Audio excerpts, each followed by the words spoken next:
Good afternoon. I'm Doug Smith from Kentucky Valley Educational Cooperative, and with us this afternoon is Ms. Kim Howard from the Kentucky Autism Training Center, and she's going to be presenting our May low incidence autism cadre meeting. And appreciate everyone for being here. Thank you for tuning in, and have a good session. Thank you all.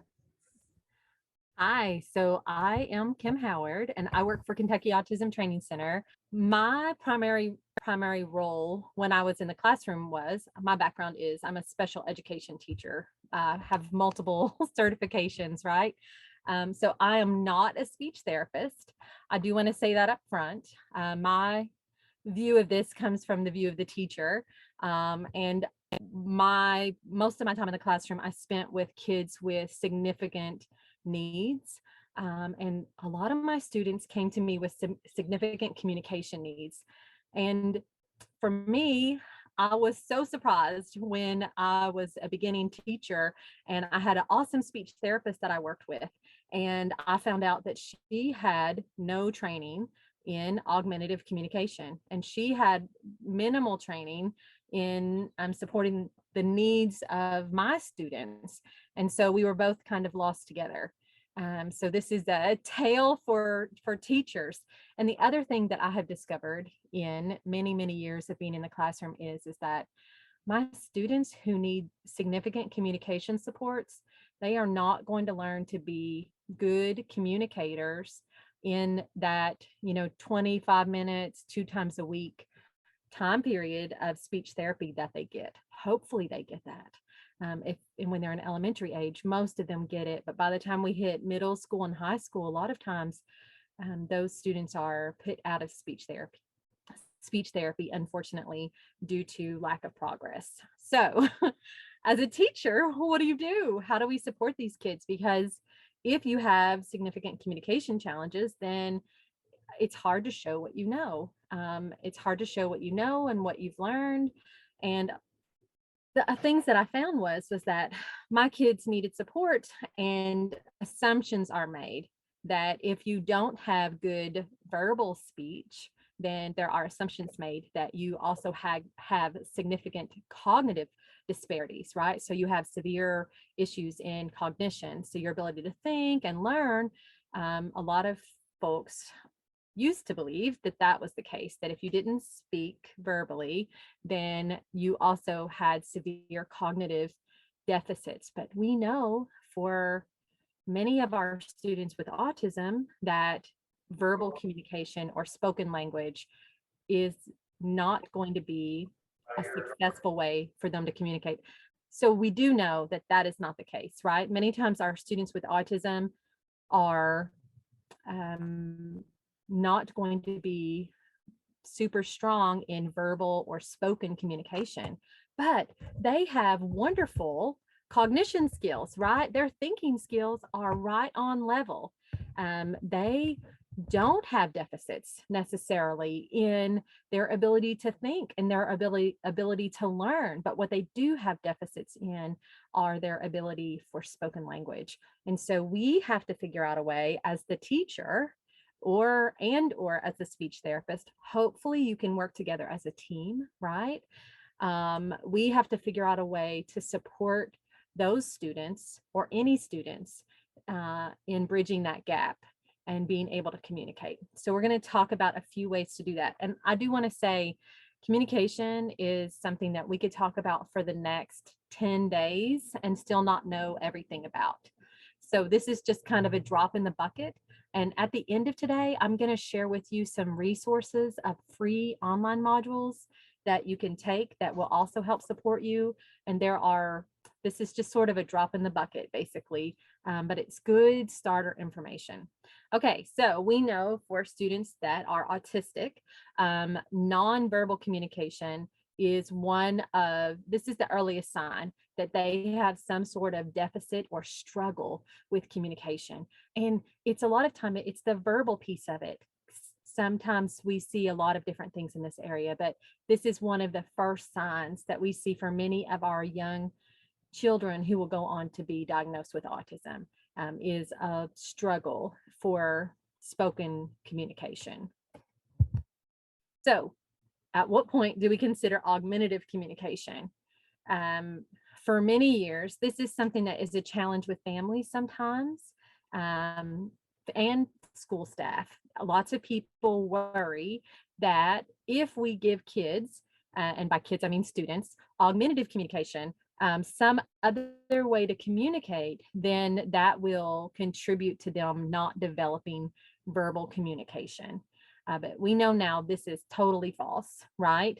My only suggestion is when we're using augmentative communication, I'm always going to, as the fairly functional adult, I am going to model that verbal language with them as they use their augmentative communication device, so that I am hopefully supporting them if they do become verbal. I'm modeling what that verbal communication would look like.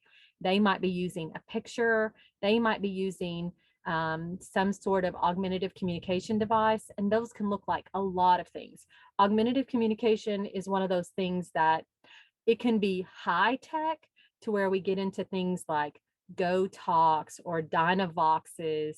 I've been out in this region and I've seen some pretty fancy communication devices for kids. And they can look like all sorts of things. And augmentative communication can also look like very low tech things. It could be a picture, some sort of Google image. Some kids will use forms of sign language. We know communication can look like a lot of different things.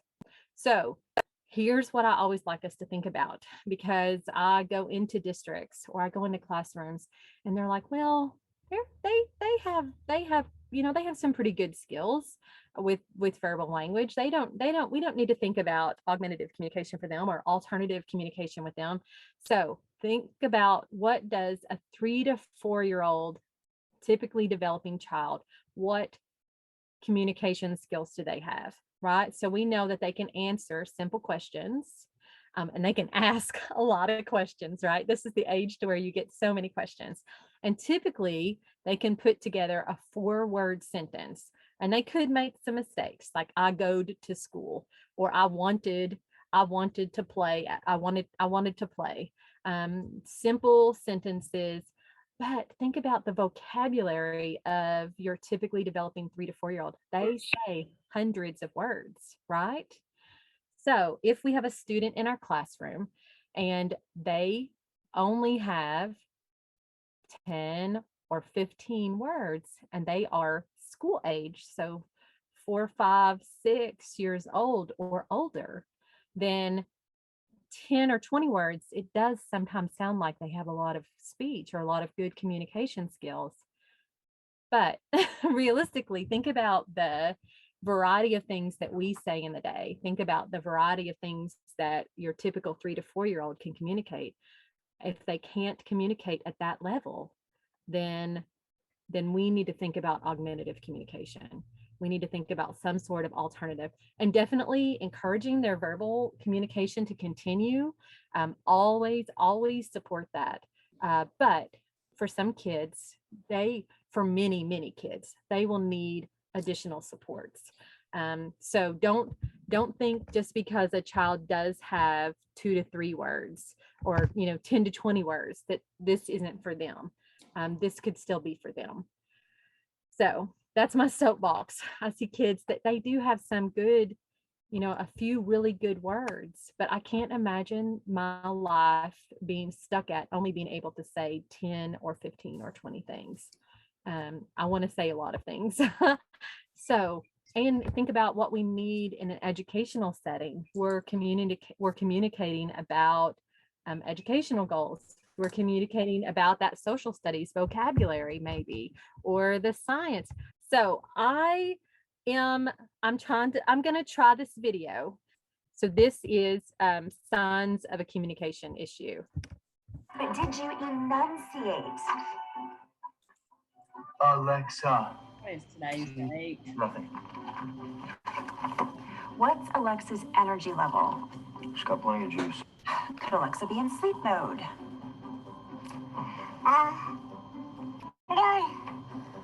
Could Alexa have a communication disorder? Kids don't come with a manual. Learn the signs of communication.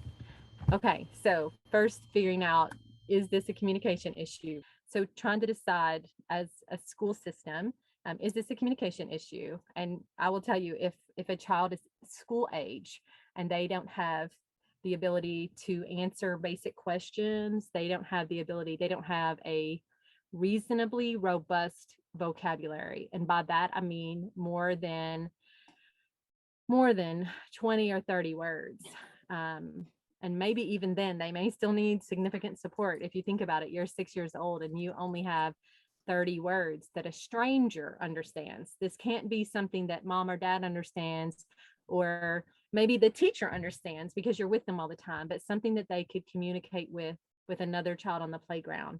Then we have to consider augmentative or alternative communication. And that can look like 100 different things, right? That can look like a variety of stuff. But if a student has significant expressive communication delays, then we have to consider AAC. So where do we start? This is the question that that always boggled my mind, especially when I was new to this field and I was new to special education and new to students. Where do I start? And I will tell you, I made a lot of mistakes in the beginning. And so we'll talk about some of my mistakes in the hopes that you can avoid them. But definitely start by teaching students to make requests. So getting kids to ask for things that they want and things that they like. So the first thing that you can do is, if you're working with a student and you're going to decide on some sort of augmentative communication, and this can be a picture, this could be a device, some sort of low tech or high tech device, then think about having them make requests for items that they want. So the way that I did this was I sat down with my coworkers who worked also with this child, and maybe the child's parents at different times, or I watched them for a few days. And what kind of things did they want or did they go to? So did they like bubbles? Did they like candy? Did they like access to one aide? I had an aide whose name was Miss Joy, and every kid always wanted to be with Miss Joy. She was joyful. So think about the things that the student wants, and we're going to teach them to ask for those first. That's where we're going to start at. Okay, so communication bill rights. There are a few versions of this, and it definitely helps you to think about, does my student have the ability to be offered choices? Can they express their feelings and say, hey, I'm mad today, or I'm angry? Can they reject stuff and say, no, I don't want that. I don't want to sit next to them, or no, I don't want to do whatever it is you're asking me to do, even though that one is sometimes hard, but it comes back to autonomy, right? And being able to have control in your life. Do they have the ability to be included in social interactions and request information? If they need to get information and you're not with them, can they request information? I had a college professor who said, can a kid walk up to a counter in a fast food restaurant and order from a menu or order their own food? If we're thinking about basic life skills, when you've moved beyond school, how can they function outside of the school setting within the realm of communication? So these are some of those basic Bill of Rights, and these come from, there's one of these, I believe, is from ASHA, and then the National Joint Committee for Communication with Persons with Severe Disabilities. There's a variety of these. If you type in Communication Bill of Rights, you'll see several different versions, and they have a lot of similarities amongst them. Okay, so what are the basic conditions for communication? So here are kind of my basic conditions. In order to communicate, you have to have at least 2 people who understand each other, right? It can't just be one person. I have seen sometimes students who have a super nice device and they are sitting in a corner, hitting the button that says popcorn, popcorn, popcorn. Are they communicating? So my rule of thumb is that we have to teach students that they need to go to someone, right? If I'm just sitting in a corner hitting a button that says popcorn, is that really communication? I would have to say no, right? Because if they were in a strange setting and people didn't know them, would they respond to them? Or now you're just the person standing in the corner talking to yourself, essentially, is what we've taught them, right? So we have to say two people involved who understand each other, and we have to have a form, a way to give the message. We have to have a content. We need something to talk about, and we need a function. So a reason and a purpose to communicate. So I'm just going to tell you, after COVID, well, and I mean, we're still in COVID, right? But at the point where they released us from the houses and said, go out and be with other people again, the first few conversations that I had with people, I'm like, okay, trying to remember my social skills and trying to remember all of those nuances that we take for granted when it comes to communication. But for me, these are the big important pieces when we think about communication for our students. And with students, we need to think about content, especially if we're looking at social communication. What are other kids their age talking about? And how can we help them to have similar things to talk about? And we definitely need to have a reason or a purpose to communicate. How can we help our kids figure that out? Okay, so what forms of communication have you used today? So forms of communication that I have used today, I have used gestures. Someone has used talk, email, text, voice message, in-person conversation. People have used phone, written today, gestures, AAC, voice, email, text. Yes. So we have all used a variety of communication. And so we have to think about that with our students. What forms of communication can we teach them? Many years ago, we used to be purist, right? So if I'm using picture exchange communication system, or PECS, then I only really encourage that child to use that form of communication. But we know that we are all generalists, right? We are all using a variety of forms of communication. So it's really good to think about with our students, teaching them a variety of forms, teaching them different ways to communicate. So gestures are important and totally acceptable. I have a few favorite gestures that I have used in my day. Different things look different with different kids, but thinking about encouraging them to use a robust and a variety of forms of communication, because not one form of communication will meet all of our needs, right? Or all social situations. If I only teach a child to communicate with pictures, but they are in a situation where they can't, maybe they're at church and they can't get across the room, but really if they had been taught a gesture, the gesture might have communicated that for them. So thinking about teaching kids a combination and using lots of different models, can't say that word today. And I will say, when we're teaching communication, whatever form your student is using, you need to model that. You need to model that and show the use of that in your classroom with your kids. If that's gestures, if that's a mix, if it's a communication device, you have the adults in the classroom also model the use of that. It'll be very important for your students. So other things to think about if we're teaching communication is this motivating? Does the kid want to talk about this, right? Do they have any interest in what we're trying to do at all? Is this functional? Meaning, is this something that the child can take back and use on their own? And will this work in a variety of settings with a variety of people easily? Is this meaningful to them? And is this based on the child's preference? I have tried a variety of different communication systems over the years, and I've never had one system that worked for everyone, right? Every kid is unique, every child and every situation is unique. And so you have to think about what's going to be best for them.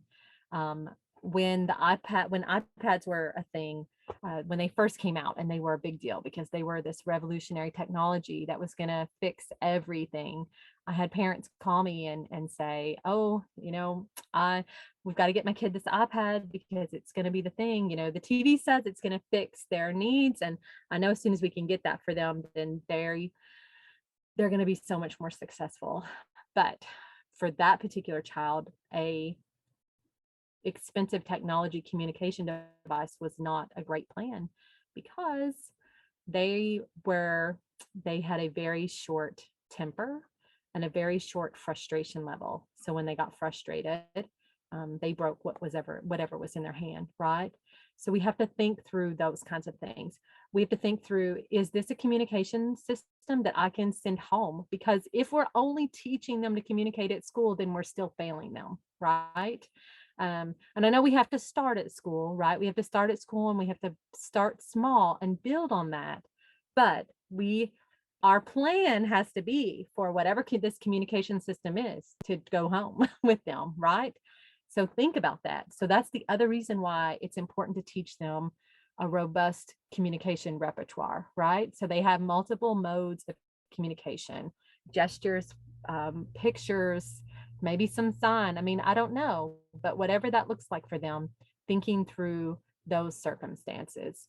How can we get this out to have them communicate on the playground? Well, if you're afraid to send that $20,000 device on the playground, then maybe that isn't the place to start, right? Because that's where it's at. If the kid can talk on the playground, if the kid can interact independently outside in social situations or on the school bus or whatever that looks like. So we have to think big when we're thinking communication, which I know sounds overwhelming, but you'll get there. The goal, to me, you have to think about, where do you want this to, when I think about a child and I think about their communication system, I'm thinking about where's my end goal? Where's my end game with this at? It's not just in my classroom at snack time, out in the community. One of the resources that I'm going to share with you is from the Talk program. And inside of their training, they talk about, if a child leaves elementary school, if they leave elementary school and they don't have a functional communication system that they can use, then the likelihood that they will ever get a functional communication system is only, I want to say it's less than 20%.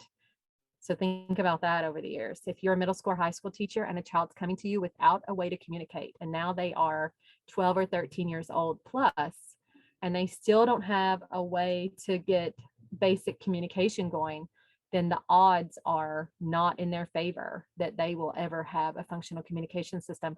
Not because the students aren't capable of that, but because we kind of give up and communication isn't promoted as much when they hit middle school and high school, and we lose the support of our speech therapist, which personally I think is criminal. But we know that it happens. I do know that it still happens in the state of Kentucky. So we're going to talk about functional communication training, which is kind of a broad system of looking at communication and a starting place. And functional communication doesn't have a specific mode, meaning it doesn't, or a form, I guess. It doesn't have a specific form. It can look like pictures. It can look like gestures. It can look like like an AAC type device, like a Go Talk or a Dynavox. It could be anything, but it's a step of a set of behaviors that the teacher is going to help the student to learn, to work them through communicating. So functional communication training is a systematic practice. So we're replacing basically inappropriate behavior or subtle communicative acts with more appropriate and effective communication. And I know that sounds complicated, but I'll talk you through. And it's really not. And I like functional communication training. And this is an evidence-based practice, right? It is on that list from the National Professional Development Center on Autism Spectrum Disorder. It makes the list and has a ton of research behind it for our students with autism, right? So if we're going to use FCT or functional communication training, then we have to look at we have to analyze the problem behavior to figure out what the learner is trying to communicate.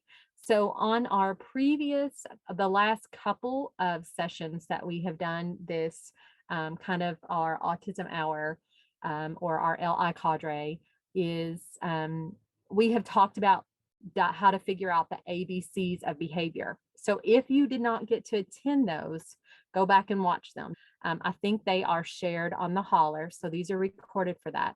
So go back and watch those as well, and they will help you make sense of this, because those were kind of a step to this. So the first thing that we have to do is complete an FBA, or figure out your ABCs of behavior, right? So what is this child trying to communicate through their inappropriate behavior? And then we're going to identify a replacement response and then teach that through prompting. And I'm going to show you an example. Okay, so this is sort of that ABC. So the A is antecedent, the B is the behavior, the C is the consequences, just in case you didn't get to watch the other ones. So A is I feel hungry. A is I feel the hunger. B is I say I'm hungry. C is I get a snack. So in my classroom, I had a student who did communicate using a picture exchange system, sort of loosely based on PECs. He had a pretty robust communication system at that point, he had over 150 cards. But we were in my classroom, and at that time I was elementary age. He was probably upper elementary. We started having, if anyone lives in Eastern Kentucky, right? All of us do. The internet went out. He was on the computer. He had done his work. He had reached the point of getting a break. He had asked for the computer really nicely through using his cards, and he'd gotten on the computer. Well, the internet went out, and we didn't realize it. I did not catch on. I was working with another student. My aides were with someone else, and the internet went out. And so his solution when the internet went out, he was a child with a quick temper. And if you did not understand his communication attempts right away, then he became very upset. So he came up to one of my assistants and pointed at the computer and that the internet was out. And so he walked back to the computer, picked up the computer and threw it and destroyed it. And so then there was an announcement within 30 seconds of that and said, they came on the intercom and said, "School, we're so sorry, but the internet is out." And I'm like, "Oh man, my computer is dead and the internet is out." And so I'm like, okay, we need functional communication right here. This is not an appropriate behavior. The school is not going to want to replace our touch screen. It was the touch screen, and it was the time zone where touch screens were about $800. So I made him a card that said broken internet. Well, now I have to have a context to teach broken internet. So his A was, his antecedent was he was on the computer, and then the internet went out. His B was, his behavior was, he threw the touch screen. He threw the computer, breaking it. The consequence was he couldn't get back on the internet, right? He couldn't get back on the computer because he literally just destroyed it, and we only had one. So what I did was we set up, because he was a student who he did things one time, and then suddenly that was his new habit. He quickly developed he quickly developed his own routine. And so I was very fearful that the next time the internet went out, he would once again shatter a computer. And of course, we all live in Eastern Kentucky, and the internet goes out all the darn time. And so I knew this was a big deal. And he was a kid that had just started. We had just gotten the touch screen, and he had just learned how to independently use the computer. So it was such a big deal. So when we got the touch screen fixed and the internet was on, I made a card that showed the computer, and we split the computer in half on the card basically and said computer broken, because I wasn't sure he would understand the context of internet is out. And so we just showed broken computer. That was enough to alert the adults in the classroom, hey, obviously something's wrong with the computer. You better help him right now. But now I need the chance to teach it, and I need to be able to control that. So one of my poor assistants, we set it up with a divider to where he couldn't see the person, and they got behind the computer, got to the place to where the internet is plugged in, and unplugged the internet. We let him get on it, went through our normal day, and we unplugged the internet. And so without him seeing us doing it, and I had the card right there because for him, I Velcroed that card to the side of the computer because I did not want him to have to look for his communication book. He was a child with low frustration. So when the internet went out and he stood up and put his hands on the computer screen to throw the computer again, I was there because I've set this up to teach him. I was there and I prompted him by taking his hands and guiding him to the internet is broken sign. And then I had another assistant that we handed it to, and she said, "Oh, the internet is broken. I'm so sorry. Give me just a minute and I will fix it." And then, of course, she went around to the back of the computer and the other aide plugged it in, right? And he played on the computer for a while. And we set that up several times over the next week, purposefully making sure that we're teaching him this replacement behavior. So his behavior was he threw the computer, right? So the replacement behavior was using this PEX card or using a picture card to request help to get the computer fixed. And then that way the consequence was he gets to get back on the internet, right? So this can look like 100 different things, right? But thinking about what kind of things our kids, we know that if you don't have good spoken language skills, then a lot of times our kids go to problematic behavior instead. So what kind of things do kids with autism communicate via problem behavior? Something's wrong, right? For this gentleman, his computer was broken and he tried to gesture and he did attempt to communicate, and we failed to understand what was happening. I don't want that. Get out of my face. Kids communicate all kinds of things via different problem behavior. And this can look like a lot of different things, and it doesn't have to be violent or aggressive behavior. It can just be socially unacceptable behavior. So if you're thinking about teaching functional communication, here are a lot of times, this is what we start out with. Yes and no, more, finished, potty. I always wanted my kids to tell me they needed to go to the potty because I really wanted them to go to the potty, right? These are not a good place to start because they're so generalized, right? More what? Do you want more popcorn? Do you want more shrimp that you had last night for dinner? I don't know, right?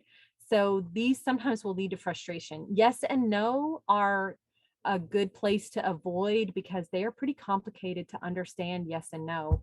I've seen a lot of kids get those incorrect. They don't understand really the difference between yes and no.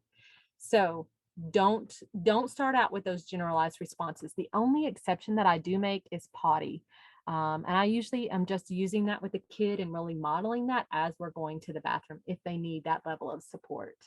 But otherwise, avoid all of those in the beginning, especially. I can't tell you how many kids have come up to me and signed more over the years, and I don't know what more they want.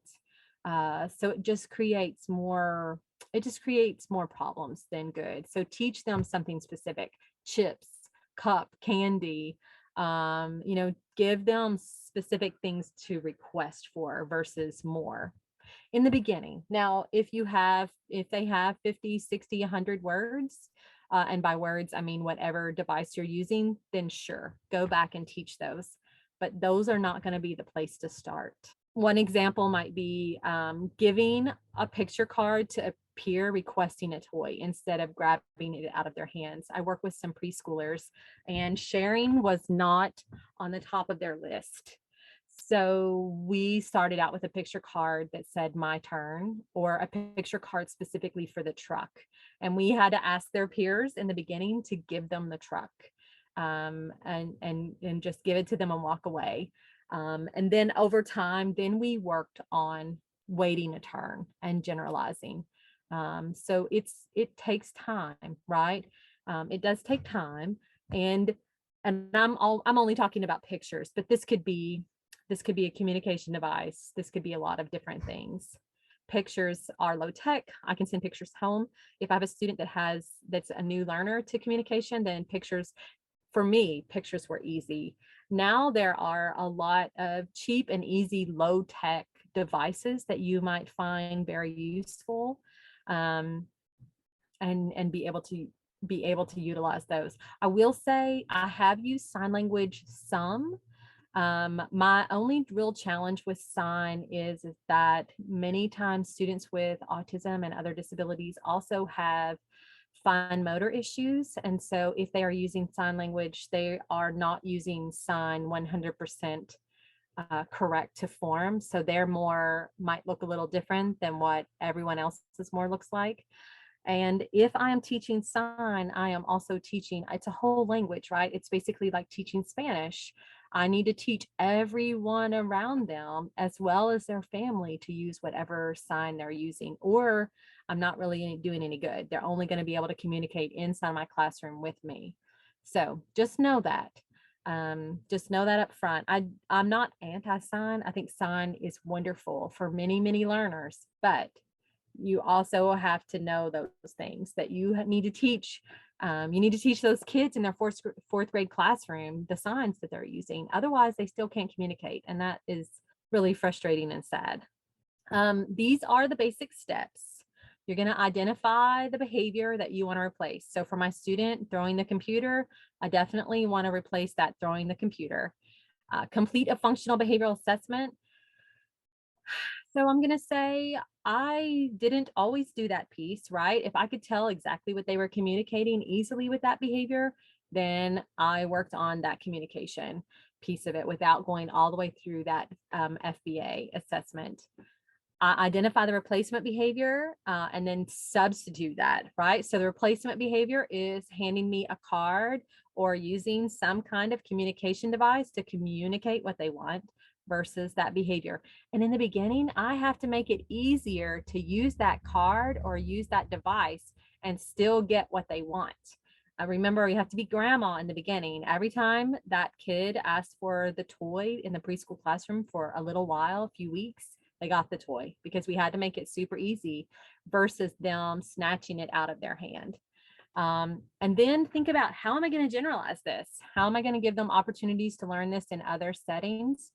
And you're going to do this for multiple things with kids, right? They're going to maybe need to communicate a lot of different things, not just the internet is broken or not just I want the toy, right? But whatever you're using this for, then you're going to generalize this, use it with different people, use it in different settings in different places across the school day. Hopefully send that home at some point and give mom and dad some training on how to use that, or grandma and grandpa, whoever it is that they're spending their time with. Provide lots of reinforcement, right? And then you want to fade out your use of prompts. If I'm having to prompt that kid by in the beginning, my kid on the computer, I was having to take his hands and physically prompt him to reach for that card. I wanted to quickly fade myself out because I couldn't spend all of my day standing by him with a computer. So I quickly got myself out of that situation, right? By not having to prompt him. Once he learned where that was at, he didn't need me there anymore. So here are the advantages. Dramatic decrease in challenging behavior, right? If I can communicate what I want and it's easier for me to use some sort of augmentative communication to get what I'm trying to get, then my challenging behavior is going to decrease. There's social validity, right? It's much more socially acceptable to use a picture card to request that toy than there is for me to jerk it out of your hand. The disadvantages of this are, in the beginning of this, you have to give a lot of reinforcement, meaning that you have to give them what they're asking for a lot in the beginning. And sometimes those requests occur at really inconvenient times. So you have to plan for those things. What do you do when they ask at times to her? It's really inconvenient and they might have to wait, or you've got to whip out whatever it is they're asking for. In the beginning, if you're using extinction, meaning that you're now ignoring the throwing of grabbing toys out of hands, sometimes you'll see an increase in that challenging behavior. So just know that up front and be careful of that. Functional communication training. So you're looking at the interfering behavior. You're looking at the function of the behavior. What are they trying to get out of doing this behavior? And then you have to figure out how to replace it, which is why we do that FBA piece. I will tell you, I had a student who he was upper middle school age, and he was a pretty valid PEX user, picture exchange communication user. But he started, his interfering behavior was that if we were working and he was done and he wanted to escape, basically, when he wanted to escape working, he started picking up the desk and throwing it. And so one of the staff members got their leg broken by a thrown desk. And so we knew, so the interfering behavior was throwing the desk. But what was the function of that behavior? It was escape, right? And so we had to teach this student how to ask for a break appropriately. And so we made some cards. He got 3 cards in the morning and 3 cards in the afternoon. And literally in the beginning, they were just written on a sticky note and it said, I need a break. Now we put on there 5 minutes.